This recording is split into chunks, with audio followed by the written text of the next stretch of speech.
From the moment YNW Melly was dragged into the public eye by accusations of unaliving his two closest friends, his fate has seemed to hang in a balance. His co-defendant, YNW Bortlen Henry, recently accepted a 10-year plea deal. Murder charges dropped in exchange for admitting to accessory and witnessing tampering counts. Many wonder, did that signal the beginning of the end for Melly's freedom, or will he still fight to beat the case himself?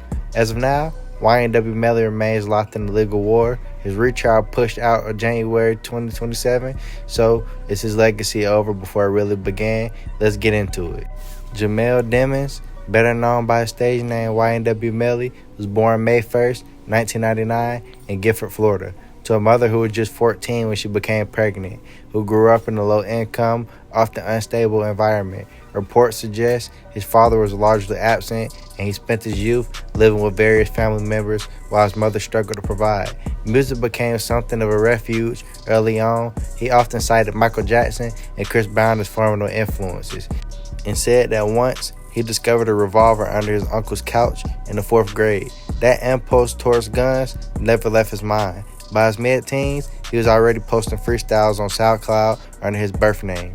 His first public brush with firearm violence came around age 16, when he was charged in a shooting near his high school. He allegedly discharged a firearm towards 3 other students. Though he avoided a major conviction, the episode put him on probation, and he later claimed that waking up in the jail after that incident sparked the chorus to Murder on My Mind.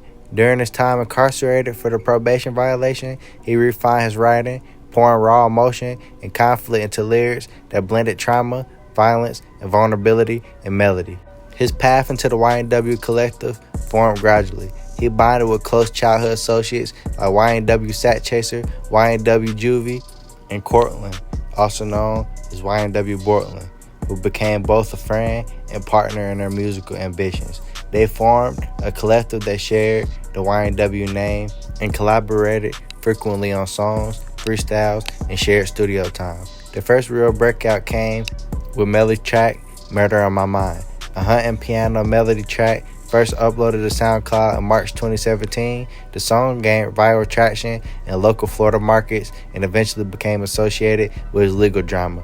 Prosecutors later cited it during his murder trial.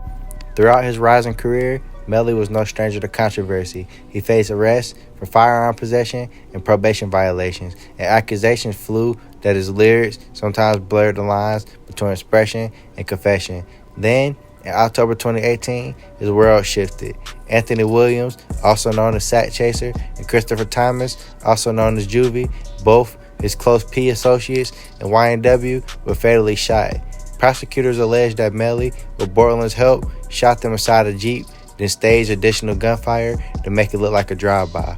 The 2019 indictment charged both for first-degree murder and accessory after the fact. When his first trial finally began in June 2023, prosecutors put forward a narrative steeped in digital evidence, alleged direct messages, social media posts, and forensic testimony arguing that Melly had confessed via Instagram DMs. The defense countered, attacking the reliability of that evidence, arguing that the prosecution never recovered the murder weapon and asserting that the friends were victims of foul play rather than intended targets. After 3 days of deliberation, the jury deadlocked and Judge John Murphy declared a mistrial on July 22, 2023. The vote reportedly sat at 9 out of 3 favoring conviction on lesser charges, but not unanimous. Afterward, several evidentiary disputes, especially over a promotional biographical video Melly posted on YouTube, delayed the retrial. As of 2025, the next trial is scheduled for January 2027.